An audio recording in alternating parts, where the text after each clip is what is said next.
Welcome to all lists.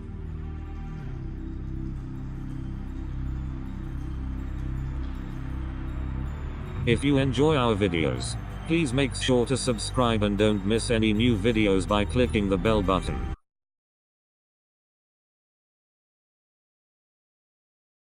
What happened to Afghanistan after the 60s?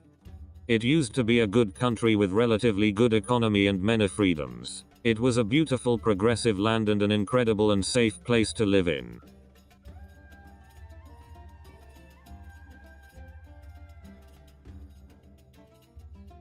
What happened after adopting Sharia law? Today we're counting down the top reasons not to move to Afghanistan.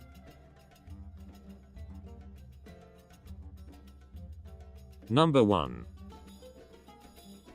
War. First, wars kill, and as a war intensifies, as it did in Afghanistan, the toll on civilians increases, especially when the rules of war mean little to the fighting parties. Though Afghan President Ashraf Ghani was quick to point a finger at the Taliban for violating international law, arguing that his security forces underwent regular training to ensure the protection of civilians and were liable to investigate if any breaches occurred, the UN report shows there are violations on both sides, even if the Taliban might be the biggest perpetrator. What happened in the northern city of Kunduz was a stark reminder that at least some within the Afghan security forces and government do not mind collateral damage if it means defeating the Taliban. Families had abandoned their homes for the refuge of the mountains, living in freezing campsites, trying to keep one step ahead of their tormentors. Number 2. Terrorism. The first signs of the Islamic State in Afghanistan appeared in 2014, but after initial gains their capabilities and territorial claims have waned significantly as Khorasan was formed by former TTP members who had little connection to the Islamic State in Syria and Iraq, and its fighters are comprised both of Taliban defectors and foreign fighters through lack of respect for Afghan history and its policy of extreme brutality. Khorasan is seen as an outside force in Afghanistan as Khorasan is struggling to stay relevant as they continually suffer losses dealt by Afghan government and international forces, and the Taliban US military pressure is complicating the Islamic State's attempts to expand into Afghanistan, and is eroding its capabilities, but it still has its presence there. The Taliban currently controls or contests nearly 45% of the Afghan territory, according to latest US military assessments. Number 3. Suicide attacks. There are suicide attacks. And yes, these attacks are horrible. However, there isn't an explosion or a firefight on every street on every day, as many Westerners seem to imagine. In fact, the reality in Kabul is completely different. One important thing that people abroad apparently don't grasp is that Kabul is so huge that one is virtually never affected by such attacks, even if one occurs just in the adjacent neighborhood. The truth is that even after a close attack, life continues on. For example, the huge truck bomb that exploded close to the German embassy on the 31st of May, and led several European countries to suspend deportations of Afghans, was loud. Some houses in the neighborhood saw all their windows broken into smithereens.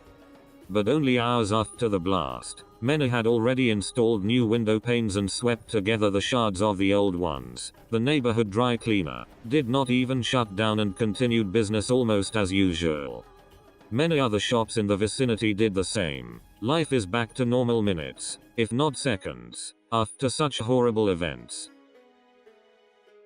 Number 4. Healthcare.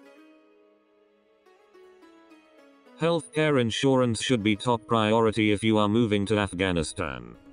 International health insurance is absolutely crucial if you are an expat in Afghanistan, as well as coverage for emergency evacuation.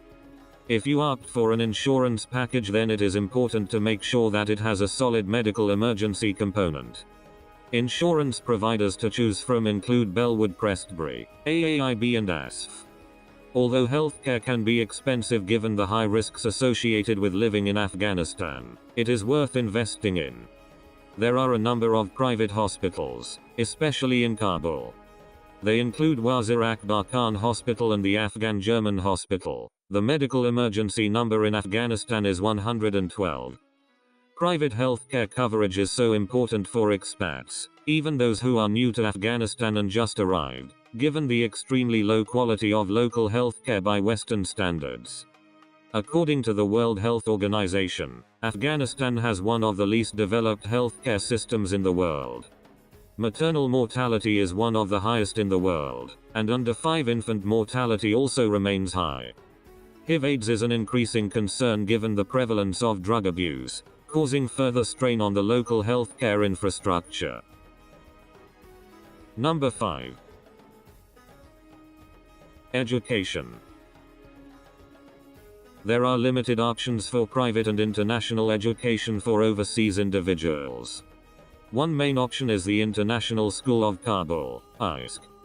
It is a mixed private K-12 school with an English-speaking curriculum, college prep level. It is a popular choice with children of expat families working in the international development sector as well as resident Afghans.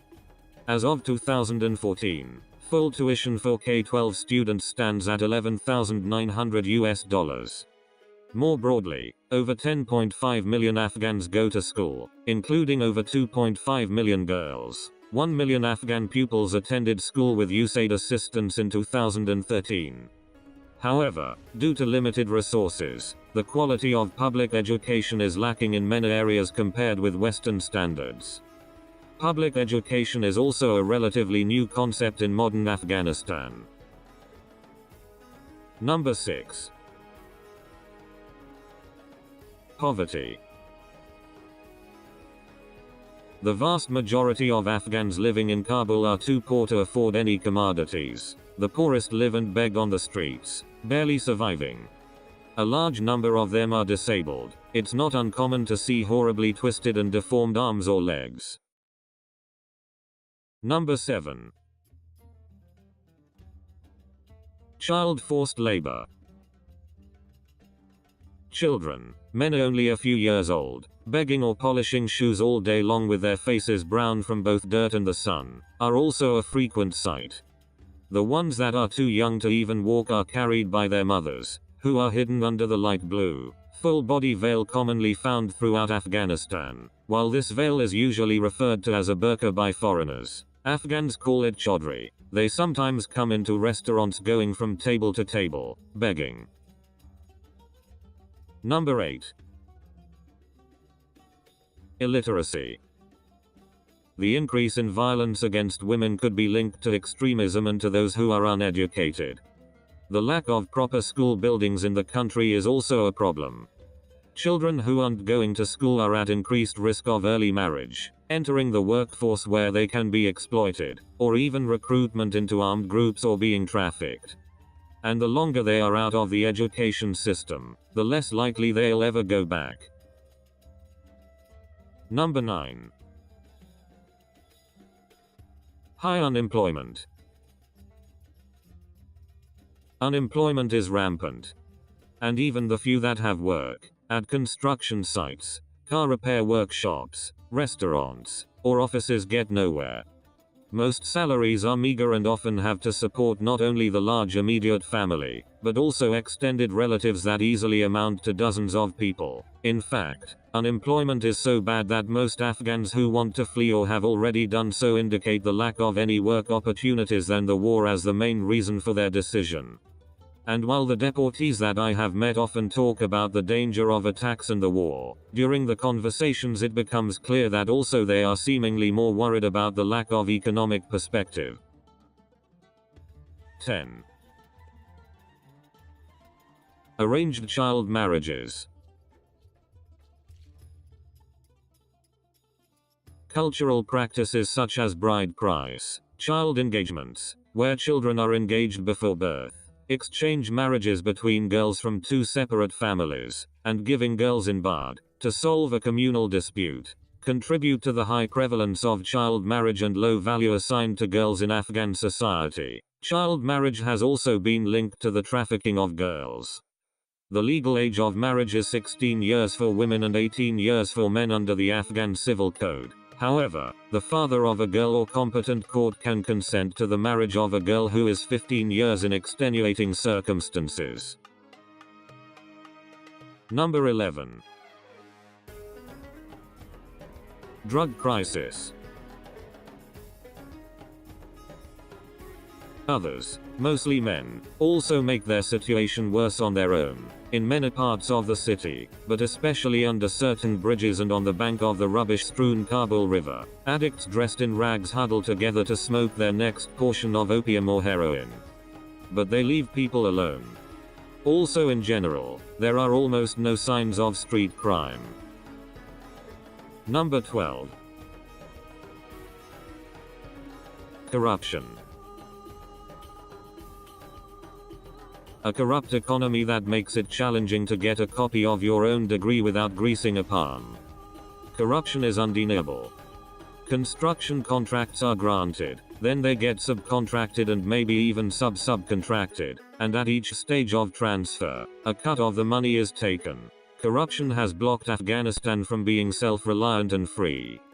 And corruption has wasted a vast amount of precious resources that could otherwise have been spent reducing Afghanistan's crushing levels of poverty.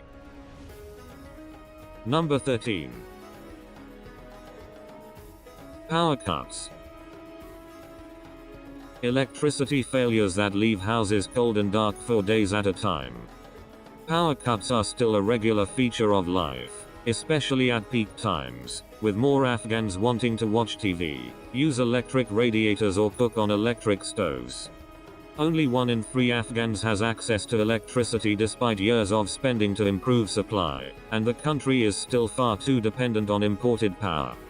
More than half of total supply comes from imports, and that is unlikely to change in the near term. Afghanistan's power stations, mainly hydro plants, have potential to produce around 500 megawatts, but actually churn out less than half because of water shortages and maintenance problems. Imports are also limited by an inadequate transmission network, and even though several projects are planned to strengthen power links, they will take years to complete. Number 14. Female role. From what we see, the place of most women remains, if not subservient, then at least deferential to men. It's evidenced in not so subtle ways: the woman walking through the early morning mist in Bamyan, carrying the bags, while 10 paces ahead her husband carries nothing, the wife quickly disappearing, head down, into an adjacent room and closing the door behind her as we arrive to interview an ex-soldier, the woman washing clothes in the stream and her young daughters carrying them back to their mud-brick house, in baskets on their heads. Number 15. Abused boys. Bachabazi, meaning boy play, is a tradition found across Afghanistan, where boys dress as women and perform. But these boys, some as young as 10, are also sexually abused by the men, passed around and gang raped after the parties. The stigma of having been a Bachabazi sees the victims shunned by their families and society. However, owning more than one boy is seen as a display of both power and wealth among some Afghan warlords. Number 16. Roads. Roads half-built. Some of Afghanistan's most economically vital roads are in utter disrepair. The 1.7-mile-long tunnel near the top of the Salang Pass is a case in point. Completed in 1964 by Soviet engineers and thought of at the time as a marvel of engineering, it now has an unpaved road running through it. There is little by way of ventilation or illumination, and dust and fumes often reduce visibility to a couple of yards. The tunnel was built for a daily use of 1,000 to 2,000 vehicles, but now as many as 10,000 traverse it each day. Without offsetting maintenance, traffic has torn the pavement to shreds. Many past incidents when fires have broken out in the tunnel and drivers have asphyxiated. More than 100 people die on the road to the tunnel each year. 2. In rock slides and avalanches, in collisions while rounding the road's 180-degree hairpin turns, or by falling into the Salong River's steep ravine. Guardrails are unheard of. Number 17. Female dress code. The Taliban may no longer be in control, though many we spoke to in Afghanistan spoke despairingly of its resurgence, but its legacy, especially for women, remains.